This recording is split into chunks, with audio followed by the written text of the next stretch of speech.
The courtroom was silent, except for the sound of a gavel slamming down. "Guilty!" the judge barked, without even letting the man finish his sentence. The black defendant just stared, calm, collected, as if he knew something no one else did. The audience whispered. The prosecutor smirked. The bailiff grabbed his arm. But then, the man smiled. "Are you sure you want to do this, Your Honor?" he asked quietly. The judge frowned, confused. "Excuse me?" The man leaned forward, his voice steady.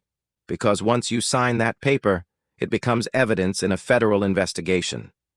And suddenly, the judge's face went pale. Malik Johnson had spent 20 years serving his country. An FBI veteran, sharp mind, spotless record, respected by everyone in the Bureau. But when he moved to a small southern town, he learned something fast. Justice here wasn't about truth. It was about power. One morning, he found himself stopped for a broken taillight. By the time he reached the station, the missing jewelry case had magically appeared, and somehow his name was on it. The cop said it was a mistake. The judge said it was procedure, but Malik knew exactly what it was, a setup. He watched as the courtroom filled with people who'd already decided he was guilty. They didn't see an agent or a veteran. They saw a man they thought couldn't fight back. And that's where they were wrong. "Your Honor, my client had nothing to do with this theft," Malik's court-appointed lawyer said, trembling slightly. The judge barely looked up. "The evidence says otherwise." The officer on the stand couldn't meet Malik's eyes. He knew the truth, that the evidence was planted, that the witness statement had been written the night before. But fear kept his mouth shut. Malik sat still, every muscle tight. He'd seen corruption before, but this was personal. He wasn't just being punished for a crime he didn't commit. He was being punished for who he was. When the judge leaned forward, his tone dripping with arrogance, Malik caught the smirk.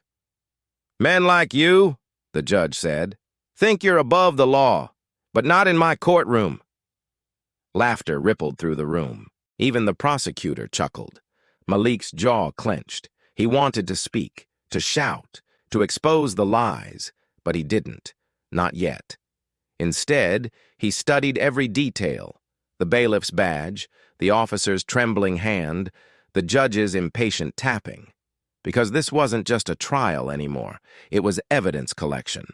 When the gavel slammed, declaring him guilty, Malik didn't flinch. He just looked up and said one thing: "You just made the biggest mistake of your career." 2 hours later, the courthouse buzzed with chaos. Black SUVs surrounded the building. Men in dark suits poured inside, flashing badges. The lead agent stepped forward. "Judge Thompson," he said firmly, "you are under federal investigation for obstruction of justice, evidence tampering, and racial misconduct." The judge froze. What is this?" The agent turned slightly, revealing the man standing behind him. Malik. No handcuffs, no prison clothes, just an FBI badge gleaming on his chest. "I told you," Malik said quietly. "This wasn't just a trial." He stepped closer, voice low. "This was an assessment. You failed." The cameras clicked, reporters shouted, and for the first time in his career, Judge Thompson couldn't find a single word. Within weeks, the town's courthouse was under federal supervision. The officers who'd falsified reports lost their badges, and Judge Thompson, once untouchable, was facing the same cold cell he'd once sent others to. Malik didn't celebrate.